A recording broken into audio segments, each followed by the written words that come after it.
trees of green, red roses too. I see them bloom for me and you, and I think to myself, what a wonderful world.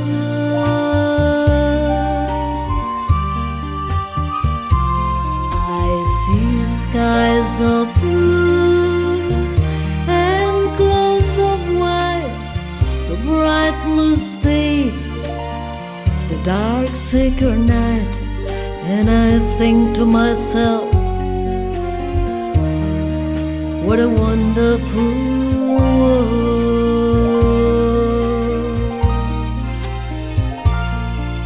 The colors of the rainbow.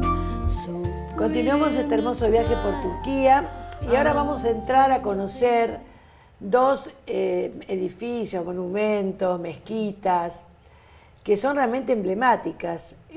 Tenemos la Mezquita Azul, que la mandó a construir en el siglo XVII el sultán Ahmed I, y a ellos no les gusta que le digan la Mezquita Azul, pero es azul porque precisamente tiene más de 4.000 mosaicos de ese color, mosaicos de Iznik. ¿Es así, Lili? Iznik, sí. Es un color que identifica a los turcos y sobre todo al arte, ¿no? Es un color que además se da en la decoración. La decoración tiene flores, tulipanes, cipreses, otras especies de flores, además de las típicas leyendas del Corán que, bueno, se sirven a los fieles para el servicio, para la oración. Hay que decir que el Islam no tiene imágenes, no permiten, bueno, no es que no tienen imágenes, entonces la decoración, el uso del color hace al ambiente de este gran recinto. Claro, porque ellos lo consideran idolatría. Claro, cualquier imagen que represente lo sagrado, perdón, para ellos es idolatría. Claro. Por eso no tienen nada más que leyendas del Corán. De leyendas del Corán, en árabe. En árabe, en árabe. Eso sí lo tienen en árabe. Sí, inclusive árabe. Los rezos se hacen en árabe. En árabe, claro. A pesar de que el guía decía que generalmente lo repiten de memoria, claro, sin saber lo que están diciendo. Claro. Son como textos aprendidos y memorizados, pero que la mayoría no sabe lo que está diciendo, porque el árabe con el turco, los idiomas, no tienen nada que ver, no se parecen en nada. Así que bueno, pero eso es como el latín, viste, que las homilías, el que aprende latín lo dice en latín y uno no entiende qué es lo que está diciendo el sacerdote. Claro, bueno, este terreno donde está construido era un terreno que también con anterioridad estaba edificado, había palacios, había plazas. Entonces el sultán mandó a destruir a todas esas propiedades, por eso está edificada como una forma de escalonada, ¿no? Para llegar a un punto culminante que es la gran cúpula. Hay también pequeñas cúpulas, ¿sí? Y 6 minaretes que la identifican, porque no todas las mezquitas de Turquía tienen 6 minaretes. El uso también de la luz a través de los cristales hace que le dé al conjunto una policromía muy particular.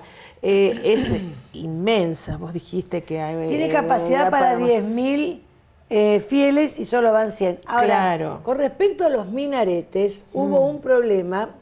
¿Por qué? Porque ninguna mezquita podía tener el mismo número de minaretes que la Kaaba, que es la que se encuentra en la Meca. Claro, la piedra negra y la Kaaba. Entonces, como llegaron a tener el mismo número, ¿qué hizo el sultán? Tuvo que solucionar este tema urgente, porque la Kaaba que está en la Meca en Arabia es la central. Sí. Entonces tuvieron que hacer un minarete más allá para que tuviera 7 y estas tuvieran 6. No compitiera. No se pueden equiparar en cuanto al número de minaretes.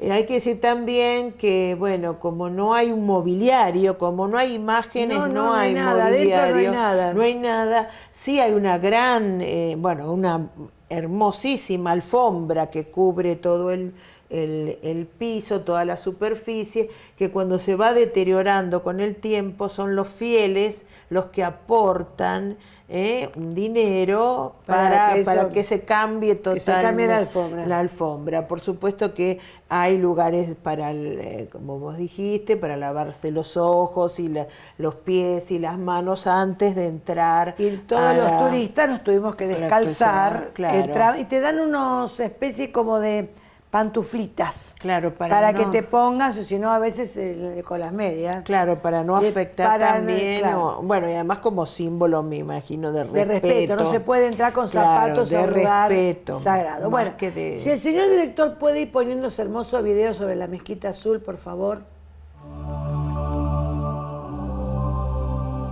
La Mezquita Azul es la mezquita más importante de Estambul.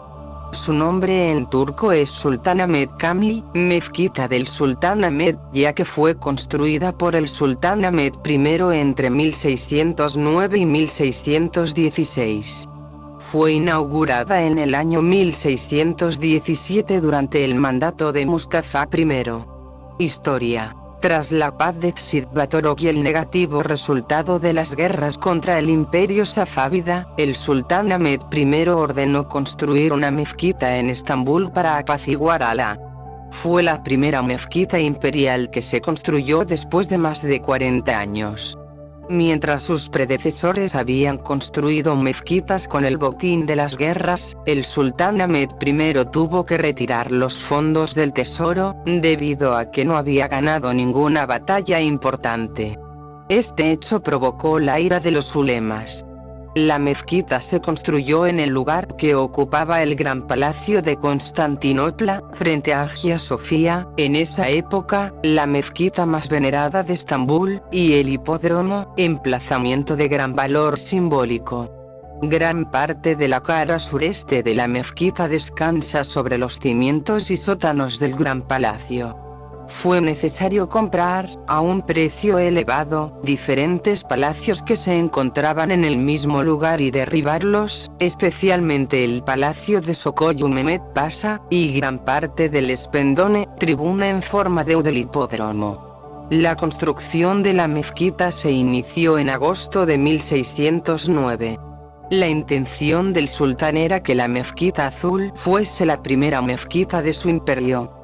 Encargó las obras al arquitecto Sedefkar Mehmet Aga, alumno y ayudante principal del conocido arquitecto Sinan. Bueno, enfrente de la Mezquita Azul hay todo un parque, y de enfrentada está otra iglesia, que ahora no es más iglesia, que comenzó siendo una iglesia católica de estilo bizantino, Hagia Sofía, que significa Sagrada Sabiduría en griego. Sí, sabiduría en griego. Y que tuvo lamentablemente diferentes dominaciones, después se transformó en mezquita, y ahora directamente es un museo. Por eso ahí no nos tuvimos que descalzar. Ahí pudimos entrar con los zapatos. Esa iglesia, que al principio fue una iglesia católica, en el año 1054 se produce el famoso cisma entre Oriente y Occidente. Y vos me vas a decir por qué. Por algo que si uno lee cuál fue el motivo, realmente es tan, ¿cómo puedo decir? Bueno, seguro que habría otros motivos de fondo, pero el motivo que se da es porque habían hecho las hostias con el pan ácimo, que eso es de la tradición judía. Claro. Entonces, el patriarca en ese momento del siglo XI denuncia por hereje al Papa, que estaba en ese momento en Roma. Bueno, el Papa manda una comitiva a la zona de Turquía, y en lugar de tratar de conciliar y solucionar el problema, no, terminan peleándose peor. Y entonces, ¿qué hace el delegado del Papa? Que es un cardenal llamado Humberto, lo excomulga al patriarca, que era un tal Miguel. Ah, mira. Sí, lo excomulga, ¿sabes lo que es la excomunión? No puede comulgar, y según la religión católica está fuera, o sea, no podés participar de la comunión, bueno, y eso te trae consecuencias horribles, ¿no? Y entonces, ¿qué hace el patriarca de allá? Hace lo mismo, excomulga a los de acá. Pero vos fíjate que, bueno, se han excomulgado mutuamente y estuvieron 1000 años peleados. Bueno, todavía las iglesias no se han unificado. Hasta que bajo Pablo VI, el papado de Pablo VI, 1965, con el patriarca que fue Atenágoras I, consideraron que ya había estado peleado bastante tiempo y decidieron levantar la excomunión mutua y decidieron amigarse. Pero lamentablemente el cisma ya está y al final no funciona ni como iglesia ni como mezquita, porque a partir de 1935 hubo un decreto que la transformó más con un estado museo. Ateo, ¿no? Como que laico, sí, ateo no, laico. Sí, el cisma es un caso muy extraño y tiene que ver mucho con luchas de poder, ¿no? Entre las dos iglesias. Qué raro. Pero bueno, partiendo de un tronco común y de un culto muy similar, es como es un cisma, como en el caso de la separación, como pasó con los protestantes y los católicos. Acá ha dividido a este mundo entre Oriente y Occidente, porque los rusos, los griegos son ortodoxos, es decir, no siguen al Papa, tienen su propio patriarca. Y bueno, y parte de los ritos que son similares. Son muy parecidos, pero también tienen algunas diferencias. Sí, las diferencias tienen algunas diferencias. Tiene que ver también con lo edilicio, en algunos casos, porque las iglesias ortodoxas tienen distintas distribuciones, altares, pero inclusive yo estuve viendo una misa con rito ortodoxo y es muy diferente de la que nosotros estamos acostumbrados. Sí, es diferente. En algunas cosas, y es bastante larga, porque cantan. Es muy largo. Si podemos ver un video sobre esta Hagia Sofía, por favor.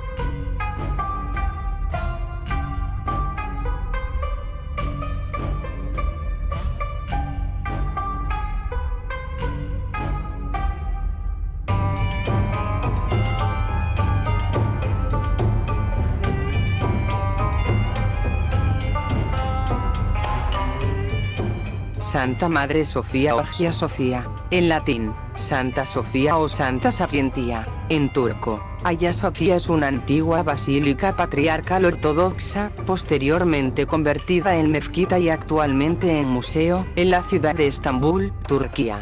Desde la fecha de su dedicación en el año 360 y hasta 1453 sirvió como la catedral ortodoxa bizantina de rito oriental de Constantinopla, excepto en el paréntesis entre 1204 y 1261, en que fue reconvertida en catedral católica de rito latino, durante el Patriarcado Latino de Constantinopla del Imperio Latino, fundado por los cruzados.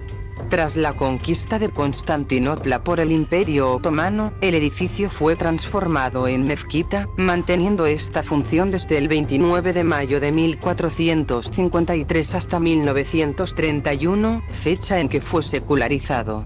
El 1 de febrero de 1935 fue inaugurado como museo. Bueno, como ves, es una edificación maravillosa. Y sobre todo me gustó mucho más de afuera que por adentro, ¿no? Pero en el próximo bloque vamos a ver algo muy emblemático de Turquía, que son los paseos en globo. Bueno. Así que nos vamos para Capadocia. Ya venimos. En este primer libro de la saga, Crimen en el Convento de la Adoración, se plantea un terrible misterio. Una a una las alumnas del último año están desapareciendo. Y el comisario Ledesma junto a su amigo, el sacerdote Pablo Monallar, deberán aguzar su ingenio para resolverlo. ¿Habrán logrado llegar a la verdad? ¿O un nuevo giro de los acontecimientos les demostrará que están en foja cero? No te quedes con la duda. Resolve el misterio leyendo Crimen en el convento de la Adoración y su nueva entrega, No matarás. Ahora vamos a viajar a otra zona, que es Capadocia, que es hermosa también y que tiene una particularidad que son los viajes en globo. Claro. ¿Te animarías a viajar en globo? No sé, no sé. Tiene un paisaje muy particular también, ¿no? Es hermoso el paisaje. Árido. Se ve desde arriba del globo. Globo. Es hermoso. Es un paisaje que se llama el sombrero de las hadas. Claro. Porque tiene unas formaciones rocosas en punta que realmente parecen bonetes. Claro, son los que usan las hadas, las brujas. Claro, todo. también. Y nosotros viajamos. Que es una experiencia muy linda. Sé que depende también de las condiciones del tiempo y se hace Depende generalmente mucho, muy temprano, pero generalmente ¿no? se puede porque el clima de Turquía es muy lindo. Es soleado, en esta época que fuimos nosotros, estaba muy tranquilo. Nos sacaron muy temprano del hotel, Eso es mucho, a las que... 4 de la mañana. Ah, bueno. Y sí, porque tiene que ser con el amanecer. Claro, eso entonces, está bien. la verdad que eso mucho no nos gustó, pero bueno, después sí. Claro, por el tema de las térmicas y los turbulencias. No, porque querés ver la salida del sol. Y además. Y la además idea es esa. Cuando estás ascendiendo en el globo, ver la salida del sol, el amanecer. Claro. Entonces te sacan del hotel, te llevan a un descampado y ahí es un plato porque vos lo ves a los globos totalmente desinflados, Claro, que los traen con unos camionetas, viene a ser. Sí. Y el tema es subirse al cajoncito ese, A la cesta que no es nada esa. fácil, porque Claro. debe tener 1,5 metros de altura. No hay una escalerita, algo. No hay escalerita, lo que hay son unos turcos divinos, muy voluntariosos, que te ayudan. Si me Pero tienen realmente que levantar. es muy A mí. difícil. Bueno, es difícil. Es difícil. Bueno, a mí me ayudó mi marido, que es muy alto y grandote, me ayudó. Y después el tema es bajar de esa cesta. Porque te esa digo que de cesta. 1,10 metros de altura no es tan fácil. La cuestión es que éramos unas 30 personas por globo cesta. y por cesta, claro. Pero realmente no se siente porque el ascenso es muy lento. Claro. Es tan lento que no te marea no ni te da temor. ni te se bambolea. Claro. No, es muy...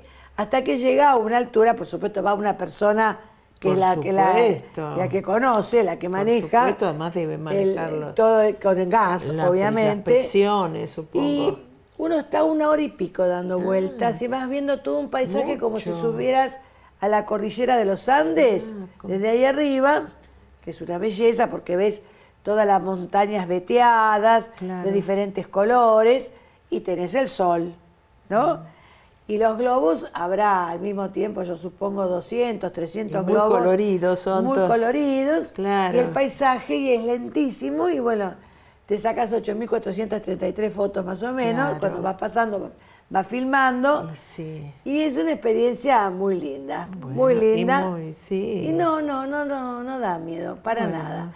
Y después cuando llegás, cuando descendés, salvo esto que es muy difícil bajarse de arriba, ellos desinflan Claro. y te esperan, y después a un costado con unas mesitas, donde se brinda con champán. Claro. Claro, a las 8 de la mañana con champán en ayunas. No, pero no bueno, no es soy como- muy de la partida.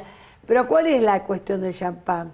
Esto Es tiene una trampita. que- Uno brinda y ellos, sin hablar una palabra, todos aplaudimos, Sí. y ellos mismos ponen un billete en cada copa para que uno los imite. Ah, claro. ¿No es cierto? Esa es la idea. Para recibir una... Claro, una- esa es la idea, no son tontos, ¿no? Claro, Entonces claro. ponen un billete, entonces Una propina cada sería, uno no tiene sé. que poner algo y ellos Claro. aplauden, agradecen. Claro. Bueno, es una experiencia muy linda.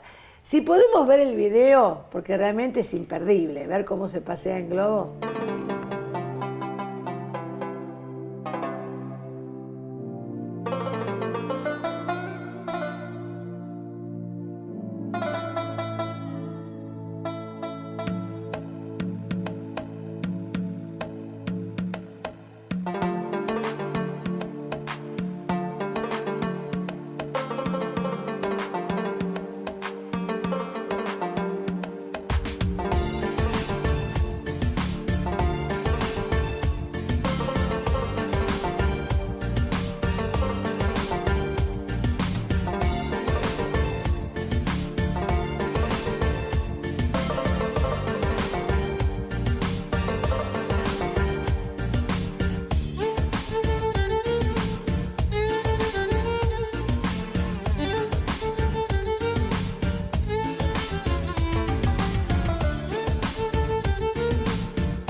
Bueno, vos te acordarás de una famosísima novela de Julio Verne, Sí. La Vuelta al Mundo en 80 80 días, días. que se hizo una película con ese afamado actor inglés David Niven Au. y Mariano Moreno Cantinflas, Sí. que es una película hermosísima por los años 50 y pico, que está basada en el libro. En el libro, Y no claro, sé si te está. acordás de una escena que está el famoso caballero inglés, que es David Niven, Niven. Mm. va con Cantinflas y descorchan una botella de champán arriba del El globo. globo. Ah. No sé si la viste la película. Sí, no, la vi, pero Hace muchísimos años. Bueno, muchísimo y se tiempo. te va mostrando toda la campiña inglesa, Francia. Claro. Porque Phileas Fogg, que es el personaje que encarna David Niven, es un caballero inglés, millonario, Sí. típico caballero inglés, que frecuenta un club donde se reúnen los caballeros ingleses Sí. y hace una apuesta. Y él dice que resulta que ha ocurrido un robo ahí en Inglaterra, que si el ladrón se escapara en globo, bueno, siglo XIX, Sí. ¿no? Podría no ser atrapado nunca porque Ah, iría bueno. viajando y se Ahí, escaparía. claro. Entonces él dice que en 80 días se puede Claro. recorrer El mundo. no el mundo, sino los países que eran de la colonia británica. Ah, bueno. Sí, sí, una cosa mucho más resumida. Peor, no sé, porque hay en varios continentes. Pero para América no viene. No, varios Sí, continentes. van- Bueno. entonces hacen una apuesta y él dice que si no logra cumplir esa apuesta, pierde la mitad de su fortuna. Ah, bueno. Arriesga la mitad de su fortuna. Y contrata a un francés llamado Passepartout, Ya, Passepartout. que significa picaporte en francés, Passepartout. que es el que le va a solucionar todos los problemas que tengan Claro. en esa travesía. Al final llegan, resulta que llegan justo. Pero ¿qué pasa? Creen que Fogg ha perdido la apuesta. Pero resulta que por el uso horario Claro. tenían horas a favor. Ah, Entonces bueno. realmente llegan a cumplir y por supuesto gana Fogg. Claro, con Y no pierde la fortuna. Con puntualidad Con ingle- puntualidad inglesa. claro, Y claro. logran No la cumplir recuerdo, pero el sí. recorrido habría sido más bien en Europa, ¿no? Es Toman muy- todas más bien Europa, si no Claro, vienen para América. Claro, no. estos viajes en globo también son muy característicos en Francia. En todos lados, acá en Argentina creo que en también Argentina hay, ¿eh? también. Hay una localidad donde se puede sí, viajar. Sí, sí. No sé dónde es, pero sé que hay una localidad. No la recuerdo en este momento, pero sí que hay. Sí, sí. Pero digamos que en Turquía se pusieron de moda. Claro, es uno de las visitas obligadas casi. Pero pienso que no es nada riesgoso, la verdad, salvo que, no sé, Bueno. hubiera un accidente y Sí. se cayera el globo. Supongo Ahí no sé que qué se estará hace, todo ¿no? previsto, Porque bueno. la altura es bastante elevada. Claro, Es más sí. o menos como la cordillera de los Andes, porque uno la ve desde arriba, quiere decir que supera esa altura, sí, no sé- así que es una no sé altura cuánto, bastante claro. elevada. Pero es una experiencia muy, muy linda. Y ya te digo, la película, cuando uno, bueno, algo bastante irreal, porque estar días y días Sí. arriba de esa cesta Y es bueno. un poco difícil, ¿no? Sí. Pero me recuerdo la escena cuando ellos descorchan la botella de champán y van bajando. Creo que aparecen por España. Claro, Salen de Inglaterra y aparecen aparecen por España. en España. Pero bueno, viajan también en otros medios de transporte, no sí. solamente en globos, también van por barco, van por tren, Claro, van por claro, una para serie de... recorrer el mundo. Julio Verne en aquella época era un visionario, Sí. porque inclusive la idea, ¿te acordás? El Nautilus, el submarino, Nautilus, el submarino. que no. después dio pie al verdadero submarino del siglo XX. Claro. Lo que narra 20.000 leguas de viaje submarino, submarino, sí. Julio Verne, y diseña el famoso Nautilus.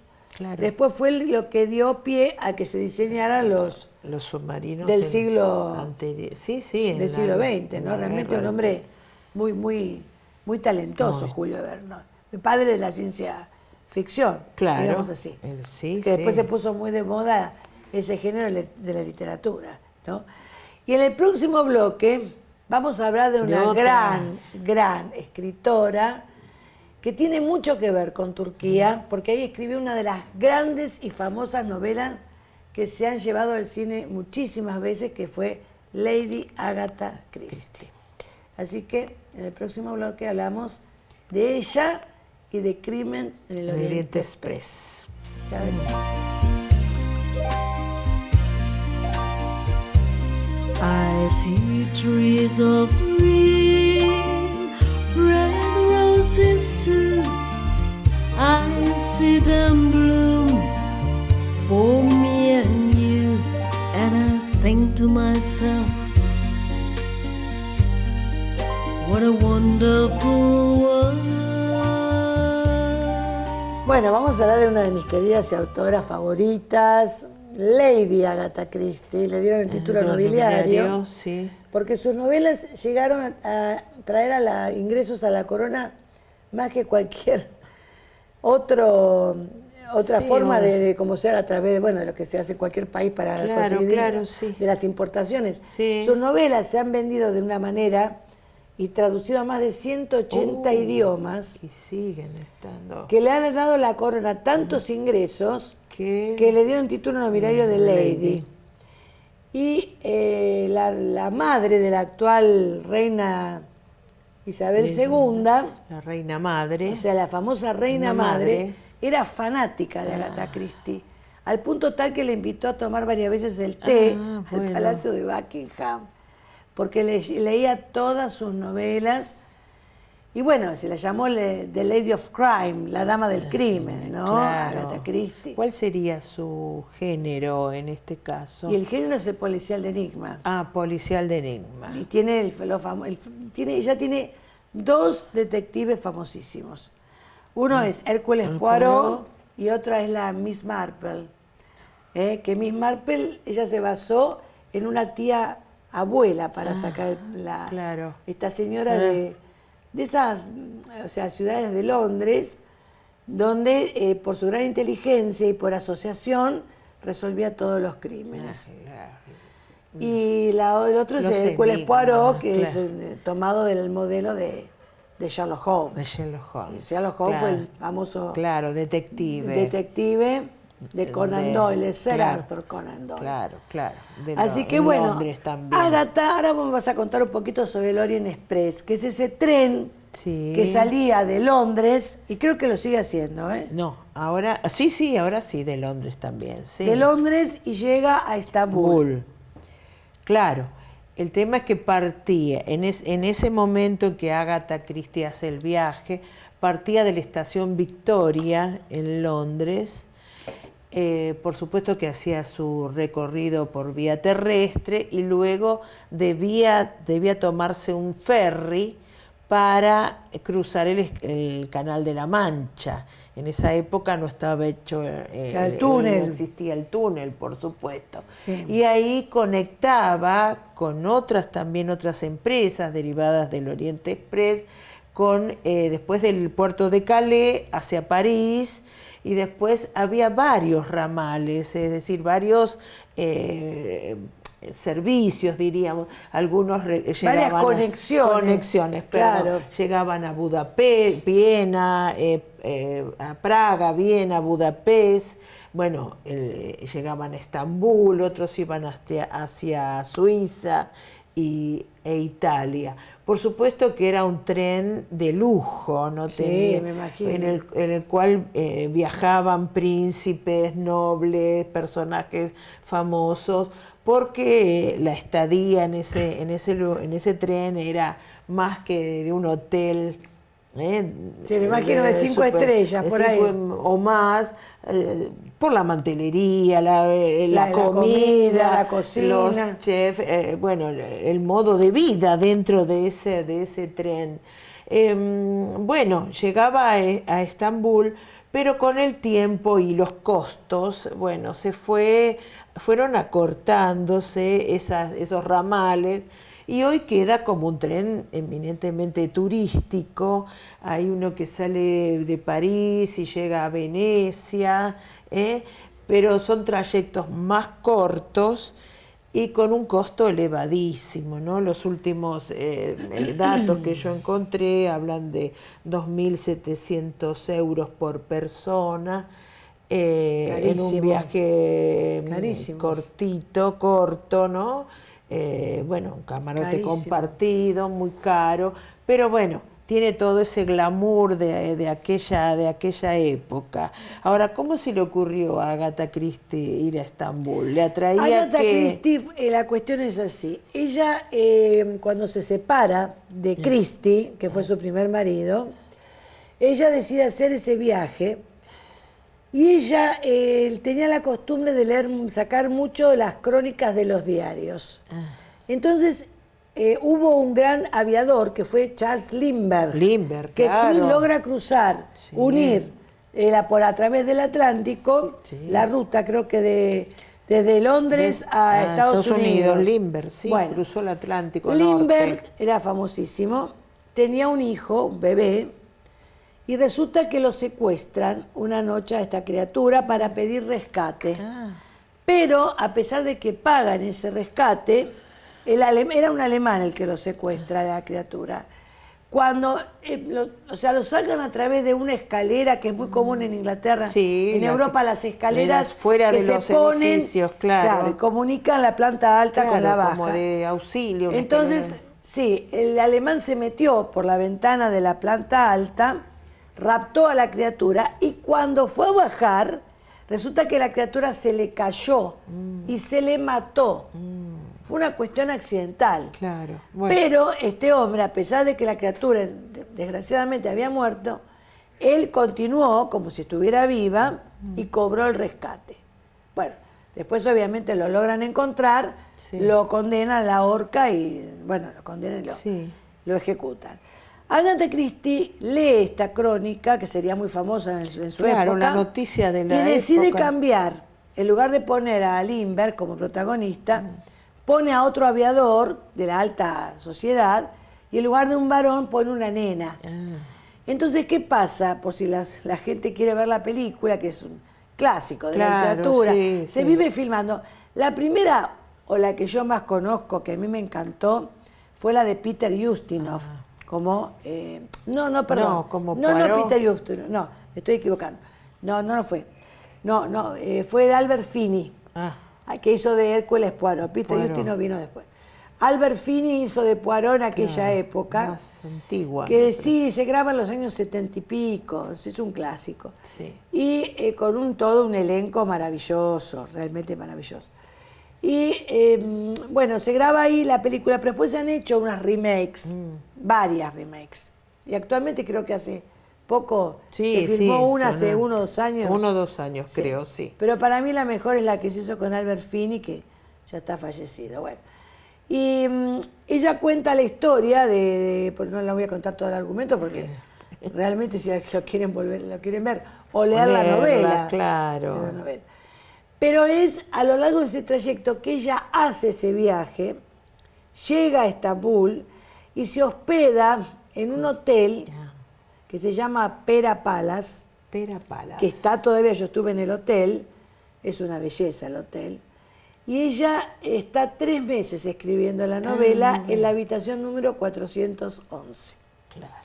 Que yo llegué al hotel, es hermoso, y pedí ir, pero estaba ocupada. Se Entonces, puede... lamentablemente no me dejaron subir. Claro, me dejaron conocer todo por adentro, es hermoso, y tiene un salón comedor con el nombre de ella, Agatha. Claro. Está dedicado a ella. Ella pasó 3 meses encerrada escribiendo la novela en ese lugar y bueno, después fue un éxito, claro, una un maravilla. éxito. Ya te digo, Claro. desde el año, ella la escribió en el año 34. 34 y la novela... Muy osada también, ¿no? se ha Hacer ese viaje recontra- bueno, sí, ella quedó muy mal de la separación de su primer marido. claro. Muy Aunque mal. era un tren de súper lujo, era... Ella tuvo una sola hija, una gran a pesar de que se distancia. casó 2 veces, porque después se casa con un arqueólogo, pero ella, Malowan, por eso después hizo novelas ambientadas en Egipto, en Siria, en Jordania, porque ella viajaba acompañando al segundo marido. Claro. Pero del primer marido le quedó una hija y ella quedó tan mal de la separación del primer marido que tuvo un episodio bastante extraño donde ella, digamos así, fraguó su propia muerte. Sí. ella desapareció un tiempo bastante largo, y ya tenía bastante notoriedad. Claro, y se la dio Y por ella muerta. fraguó todo eso porque el marido tenía un amante. Ah, Entonces ella quiso organizar como si tomó el nombre del amante, se hospedó en un hotel, como si la amante la hubiera asesinado a ella. Viendo bueno, novela de muy suspenso. bien, sí. Pero el dueño del hotel la reconoció por los diarios Bueno. y llamó a la policía. Y bueno, y no, por suerte se salvó la amante y se salvó ella también. Un plan un poco... Tuvo un episodio bastante feo. Feo, Y claro. a partir de ahí se recuperó, por suerte, y ella siguió escribiendo. Y bueno, Claro. se convirtió en la escritora, una de las escritoras más leídas del siglo XX, del principio, mediados del siglo XX. Así que bueno, la estación de ahí del Orient Express se conserva el tren. Claro, el tren Donde ella original, viajó. Claro. Está. Sí, sí. Y está la estación, la antigua estación, que tiene una data de 1890, por ahí. Claro, sí, sí. Sí, que viene al estilo... Inglés. ¿Inglés o...? No tanto inglés, yo diría un estilo más bien turco. Turco. Sí, sí, sí. Y hay espectáculos. Claro. Sí, hay organizados espectáculos que se pueden ver, bueno, dentro del mismo tren, no sé Claro, cómo claro. será. Es muy, muy interesante. Así que bueno, tiene todo este dato extra.